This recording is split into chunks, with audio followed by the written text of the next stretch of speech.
తొలిపలుకు channel కి స్వాగతం. నేను జ్యోతి. నేటి ముఖ్యాంశాలు చూద్దాం. ఇంధన ధరలు తగ్గించాలి, కేంద్రంపై షర్మిల తీవ్ర విమర్శలు.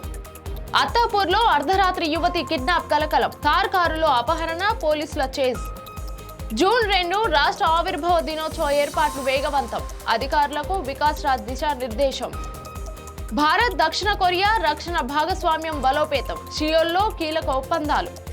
వైద్య సేవల జీప్ ను టెస్ట్ డ్రైవ్ చేసిన తమిళనాడు సీఎం విజయ్, వైరల్ అవుతున్న వీడియో. కుప్పంలో గంగమ్మ తల్లి ఆలయాన్ని దర్శించిన సీఎం చంద్రబాబు దంపతులు, ప్రత్యేక పూజల నిర్వహణ. రోమ్లో మోదీ మెలోనీ భేటీ, భారత్ ఇటలీ వ్యూహాత్మక భాగస్వామ్యంపై కీలక చర్చలు. హైదరాబాద్లో south west airlines global innovation centre ప్రారంభం. యాదగిరిగుట్టలో వేద పాఠశాల భూమి పూజ, అభివృద్ధి పనుల శంకుస్థాపనకు సన్నాహాలు. న్యూఢిల్లీలో భట్టి విక్రమార్క, నిర్మలా సీతారామన్ భేటీ, తెలంగాణకు 5,000 కోట్ల ప్రత్యేక సహాయం కోరినట్లు సమాచారం. పాస్టర్ అభినయ్ దర్శన్ దాడి ఘటనలో బిగ్ ట్విస్ట్, డ్రామా దాడిగా బయటపడిన నిజం. బండి సంజయ్ చెర్లపల్లి జైలుకు వెళ్తారా? కొడుకు భగీరథ్ ములాఖాత్ పై రాజకీయ చర్చ.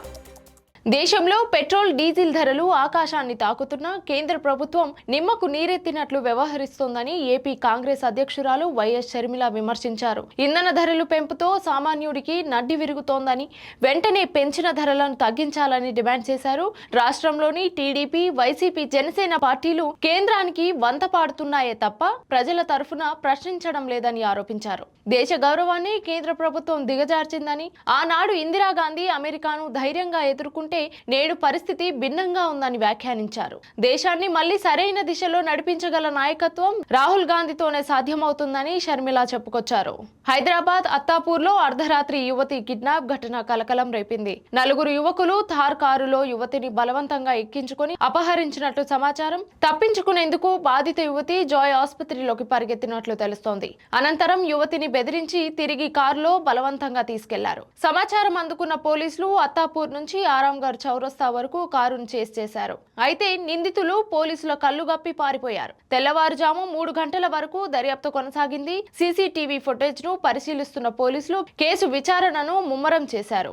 జూన్ 2న తెలంగాణ రాష్ట్ర ఆవిర్భావ దినోత్సవాన్ని ఘనంగా నిర్వహించేందుకు తగిన ఏర్పాట్లు చేయాలని రాష్ట్ర ప్రభుత్వ ప్రత్యేక ప్రధాన కార్యదర్శి వికాస్ రాజ్ అధికారులను ఆదేశించారు. సికింద్రాబాద్ పరేడ్ గ్రౌండ్స్ లో జరిగే వేడుకల ఏర్పాట్లపై ఆయన సమీక్ష నిర్వహించి పలు సూచనలు చేశారు. ముఖ్యమంత్రి ముందుగా గన్ పార్క్ లో అమరవీరులకు నివాళులర్పించి అనంతరం పరేడ్ గ్రౌండ్ కార్యక్రమంలో పాల్గొననున్నారని తెలిపారు. ట్రాఫిక్ నిర్వహణ, పార్కింగ్ బందోబస్తు, వాటర్ ప్రూఫ్ షామియానాలు, బ్యారికేడ్లు, తాగునీరు, పారిశుద్ధ్యం వంటి అన్ని ఏర్పాట్లు పకడ్బందీగా ఏర్పాట్లు చేయాలని ఆదేశించారు. సాంస్కృతిక కార్యక్రమాలు, లైవ్ టెలికాస్ట్, విద్యుత్ దీపాల అలంకరణపై ప్రత్యేక దృష్టి పెట్టాలని సూచించారు. అన్ని శాఖల సమన్వయంతో పనిచేసి కార్యక్రమాన్ని విజయవంతం చేయాలని ఆయన స్పష్టం చేశారు. భారత రక్షణ మంత్రి రాజ్నాథ్ సింగ్ సియోల్లో దక్షిణ కొరియా రక్షణ మంత్రి ఆన్ గ్యూ బ్యాక్ తో భేటీ అయ్యారు. ఈ సందర్భంగా రక్షణ రంగంలో సైబర్ సహకారం, మిలిటరీ కాలేజీల మధ్య విద్యార్థుల మార్పిడి, ఐక్యరాజ్య సమితి శాంతి పరిరక్షణ కార్యకలాపాలపై 3 కీలక ఒప్పందాలు కుదిరాయి. స్పెషల్ స్ట్రాటజిక్ భాగస్వామ్యాన్ని మరింత బలోపేతం చేయడంపై ఇరు దేశాలు చర్చించాయి. రక్షణ పరిశ్రమ, ఆధునిక సాంకేతిక, ఇండో పసిఫిక్ ప్రాంత స్థిరత్వంపై సహకారాన్ని పెంచాలని నిర్ణయించారు. వియత్నాం పర్యటన అనంతరం జరిగిన ఈ భేటీతో ఇరు దేశాల రక్షణ సంబంధాలు మరింత బలపడనున్నాయని అధికారులు తెలిపారు. వైద్య సేవల జీప్ ను టెస్ట్ డ్రైవ్ చేసిన Tamil Nadu CM Vijay video social మీడియాలో వైరల్ అవుతోంది. ప్రజల సంక్షేమమే ధ్యేయంగా దూసుకుపోతున్న తమిళనాడు ముఖ్యమంత్రి విజయ్ తాజాగా వైద్య సేవల జీపును స్వయంగా టెస్ట్ డ్రైవ్ చేసి అందరినీ ఆశ్చర్యపరిచాడు. ఈ సందర్భంగా వాహనంలోని అధునాతన వైద్య సదుపాయాలు, అత్యవసర సేవల లభ్యతను ఆయన స్వయంగా తనిఖీ చేశారు. సీఎం డ్రైవింగ్ సీట్ లో కూర్చొని జీపును నడిపిన విజువల్స్ ప్రస్తుతం సోషల్ మీడియాలో సీఎం విజయ్ హ్యాష్ ట్యాగ్ తో తెగ వైరల్ అవుతోంది. ఆంధ్రప్రదేశ్ ముఖ్యమంత్రి నారా చంద్రబాబు నాయుడు సతీమణి నారా భువనేశ్వరితో కలిసి కుప్పంలోని ప్రసన్న తిరుపతి గంగమ్మ దేవాలయాన్ని దర్శించుకున్నారు. ఆలయాన్ని చేరుకున్న సీఎం దంపతులకు అర్చకులు పూర్ణ కుంభంతో స్వాగతం పలికారు. ఈ సందర్భంగా గంగమ్మ తల్లికి ప్రత్యేక పూజలు నిర్వహించి పట్టు వస్త్రాలు, తిరుమల శ్రీ వెంకటేశ్వర స్వామి ప్రసాదాన్ని సమర్పించారు. అనంతరం తిరుగు ప్రయాణంలో తంజమ్మ కొట్టాల వద్ద కాన్వాయ్ను ఆపి కల్లుగీత కార్మికులతో సీఎం దంపతులు ఆత్మీయంగా మాట్లాడారు. తాటి ముంజలు రుచి చూసి కార్మికుల పనితీరు, జీవన పరిస్థితుల గురించి అడిగి తెలుసుకున్నారు. ఈ ఘటన స్థానికంగా ప్రత్యేక ఆకర్షణగా నిలిచింది. భారత ప్రధాని నరేంద్ర మోదీ మే 19న ఇటలీ రాజధాని రోమ్ చేరుకొని ఇటలీ ప్రధాని జార్జియా మెలోనీతో కీలక చర్చలు జరిపారు. ఇరు దేశాల సంబంధాలను మరింత బలోపేతం చేయడంపై ప్రధానంగా దృష్టి సారించారు. భారత్, మిడిల్ ఈస్ట్, యూరోప్ ఆర్థిక కారిడార్, వాణిజ్యం, రక్షణ, స్వేచ్ఛా ఇంధనం, ఆర్టిఫిషియల్ ఇంటెలిజెన్స్ రంగాల్లో సహకారం పెంపుపై చర్చలు జరిగాయి. 2025-29 జాయింట్ స్ట్రాటజిక్ యాక్షన్ ప్లాన్ పై కూడా ఇరువురు నేతలు అభిప్రాయాలు పంచుకున్నారు. ఈ సందర్భంగా ఇరు నేతల మధ్య స్నేహపూర్వక వాతావరణం ఆకట్టుకుంది. మెలోనీ మోదీకి ప్రత్యేకంగా ఇచ్చిన చాక్లెట్ గురించి ప్రస్తావన కూడా సోషల్ మీడియాలో చర్చనీయాంశమైంది. హైదరాబాద్ లోని సాత్వా నాలెడ్జ్ సిటీ హైటెక్ సిటీలో south west airlines global innovation centre ను ప్రారంభించడం గౌరవంగా ఉందని అధికారులు తెలిపారు.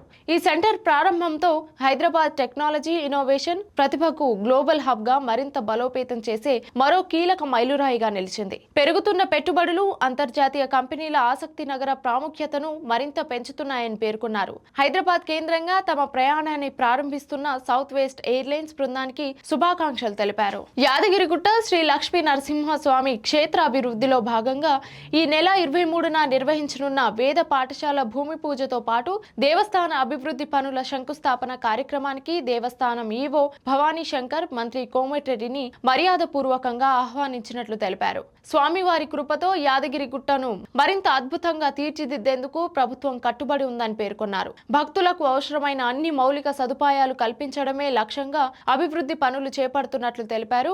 ఈ కార్యక్రమం ద్వారా క్షేత్రానికి మరింత ఆధ్యాత్మిక, పర్యాటక ప్రాధాన్యత పెరగనుందని పేర్కొన్నారు. తెలంగాణ రాష్ట్ర ఉప ముఖ్యమంత్రి మల్లు భట్టి విక్రమార్క న్యూఢిల్లీలో కేంద్ర ఆర్థిక మంత్రి నిర్మలా సీతారామన్తో సమావేశమయ్యారు.